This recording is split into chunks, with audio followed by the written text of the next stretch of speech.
So this is episode 1 of Three Dudes in a Room talking about family. Playing some kind of weird game of spin the bottle. Like all that, but I don't know what to say right now. We definitely don't want to play spin the bottle, and that won't ever be a topic of what we're talking about for whatever this turns into. Right. We're going to talk about parenting. We've got levels of parenting in this room. People, empty nesters, one that's about to have a bird fly away from the nest, and then me. So, we've got a driver coming into the family. That's first time for me. Yeah. That's an interesting thing that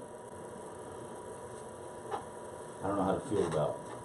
It just kind of, it didn't even sneak up on me. It was one of those things that we kept talking about, but now it's.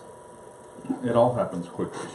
It all happens faster than we want it to happen. So, which is why you got to be intentional. Is why you got to be on your game. That's right. You had one get engaged just recently. Yeah, yeah.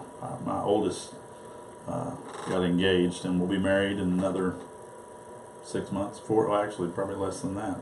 4 months. Then in 11 months, or no, I guess 13 months would be a grandparent. We'll see about that. That'll be fun. That'll change the dynamic of the three dudes in a room talking. Yes, it will. Grandpa. Papa!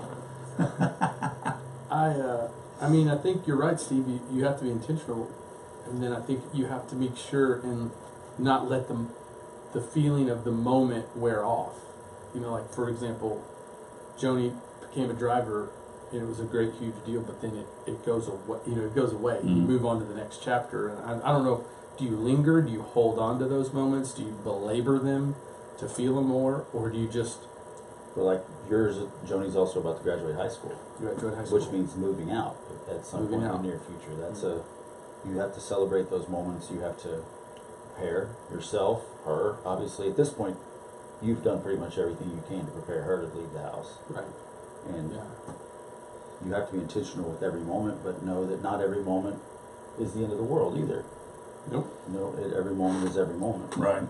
Yeah, probably a good balance between being dramatic about every life event and having a graduation for every little ceremony. Exactly. Yeah, a ceremony for every life event, and crying over it, and just letting it fly by, like you said, and not even thinking about it, and then regretting it later.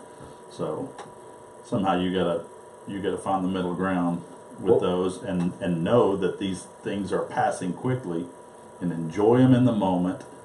You know, celebrate them if you need to. Yeah, and I think that goes for the negative. You know, you got to do the same thing with the negative. You got to take what you can take. You don't let it go, but you take what you can get out of it, and you move on. And I think for us, you know, especially with any teenager, you want to make sure and point that out. Okay, and for me, it's like, how could I not celebrate the good enough, but then belabor the negative so long? And for me, it's just I have to go. Okay, yep, no, that deserves all. That's all the time that deserves. I'm just going to move on. And it's really. Well, you guys are both very intentional with your kids that are either about to leave or leaving or have left. What would you say to a parent that maybe looks back and goes, I wish I had been more intentional? How do they move forward if they maybe put a priority on some other things or didn't spend the time that they need to, especially dads? What do they do moving forward? I mean, all hope isn't lost, right? No, I think for me, I have to put the process in perspective, and then I have to be committed to the process and not beat down by the moment.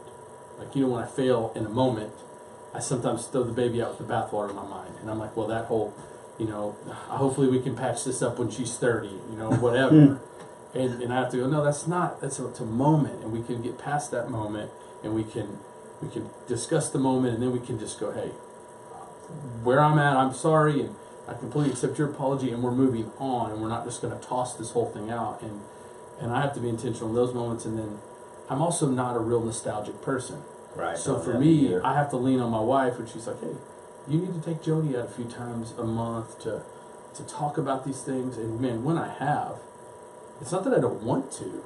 It's just that to me, I'm not thinking. I'm not trying to make a moment. I'm more impulsive. But what happens is what Steve said. Then you're gone and you regret it. So Yeah. when I've leaned on Rachel, my wife's advice, and that's really been beneficial. So it's really been. Had I not done that, I Yeah. would have really missed out. I don't know specifically what you were asking, but if you're talking about maybe someone who regrets their kids have flown the nest, Mhm. and now what do you do? And you feel Yeah. like you weren't intentional. And I think the best thing at that point is to support them in the best possible manner, whatever that means for them and for you.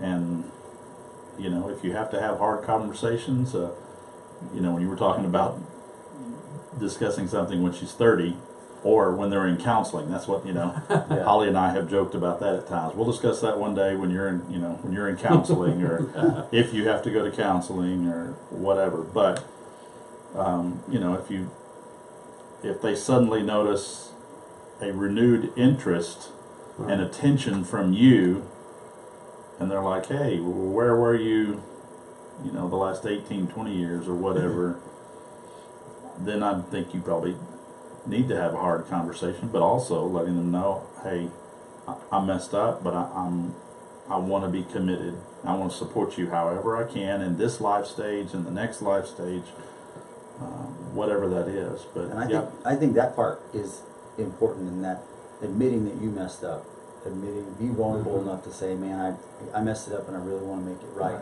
And not trying to go about, you know, giving them whatever they want or bailing them out of certain situations, and trying to be, you know, all the things, just try to make up for it. There's no way to make up for it. Really, it's just to be as real as you can be to them, because they're going to see through anything else. And I think it's important to just tell them. Yeah. You know, admit, your kids know you're not perfect. You go ahead and say it. yeah, Yeah, true. and I think they really don't. I think we carry a burden that they're not worried about. You know, like, Exactly. you know, I don't know if you, sometimes you talk to your parents about a moment in time, right? Like a funny story with that maybe some kind that involved their parenting, or maybe if you bring that story up, right? Your parents, my parents, any parent, they get offended by the story because to them it's something they wish they could go back and do again. Right. But to you as a kid, you're like, no, that was just a funny incident. Right. It was over the scope of a big picture. But as the parent, you carry these moments. You remember every single thing, and so you mess up real big, and you regret it, and you carry this weight. Your kids are like, no, it was just a part of it. It's just Yeah. part of growing up. And That's right. Yeah. Something you beat yourself up over for years, Yeah. about how you missed a birthday, or you missed an opportunity right, to, you know, welcome them to something, and you carried it, and they're like, man, I didn't notice. Right. And that, you know, you missed some things because you were so worried about all the things. Exactly. And the truth is, we all hold on to the things, our failures, a lot more than our great achievements. Yeah. And I think that's obviously where we mess up, Yeah. because God certainly doesn't do that. No. You know, God isn't sitting there holding over our head all the sins of our life and, Yeah. and saying, you know, you really should have done better at this. He's saying, you know, I forgive you. Here's grace. Now trust me and follow Exactly. me. And Yeah. I think as parents we have to do that exact same thing. We have to model that same truth in our lives. Yeah. Holly calls it mom guilt. Mm-hmm. And she'll have those moments, you know, she'll be down or whatever, and what's going on? And she's like, I'm just having mom guilt about this, that, or the other. Mm-hmm. And we have had those situations where we'll bring something up to one of our boys, and they're like, what are you talking about? I don't even remember what you're talking about. And the verse that we come back to, that is the grace part of the thing, is love covers a multitude of sins. Man, you may have messed up back there. You may have done something that you're having mom guilt or dad guilt over, and your kids may not even remember it. But if you have loved them well, it's amazing how that love will cover a multitude of sins. Absolutely. And they don't even remember some of those things, you know, when they were younger. I'm sure they remember plenty other Yeah. Yeah, they things. remember. Yeah, I think they'll bring them up. It's a grander picture. You know, it's a faithful, faithfulness. So I'm preaching on this Sunday. It's a process. It's a long journey, but the deal with and all the other fruits of the Spirit, it's immediate. You could have joy and then not have joy. You could have peace and not have peace. But faithfulness isn't something you could just convince somebody you have. Right. Sure. If you've messed up big, then it's going to take a long process of faithfulness to fix it eventually. But in the same way, if you've done some right, it's going to take a whole lot of unfaithfulness to break it. And so I think you have to have some grace and then some understanding to move forward. It's not a right if you've done a lot of good to mess up, but I think there's a place where you could see that, okay, over the long term, I did okay. Or if you know you messed up, I think you've got to go, hey, I'm going to have to just do this. I can't just fix it. I can't go to my kids and go, hey, but today I'm faithful. But I think, unfortunately what social media has done for us is it puts out there the best of the best. And it guilt trips everybody into thinking that the whole process of parenting should be these amazing highs and these great vacations or these huge, incredible teaching points that just aren't present at all times. There are going to be bad days. There's going to be moments where you fail, and nobody's putting that on social media. And the truth is, I don't want to see that either. Nobody wants to see it, but it's there, and you realize it. As long as you realize that you're not alone. That's right. In making the mistakes. I just want to see pictures of food, animals, babies are fine, and some CrossFit. Some workout stuff, but not like you with your kids skiing. I'm like. Right. But in the same way, Dad, why can't we go skiing? Yeah. Oh, you did once. You forgot. I forgot. And you were cold the whole time. That? You broke us. Well, so the idea of this little podcast video blog is going to be to just offer some quick little insights and things that we're going through, things that we're thinking about that hopefully help you. And if it's helpful, let us know. And if there's anything you'd like us to talk about, we would absolutely love to have a conversation about it. So thanks for tuning in, and we'll see you next time.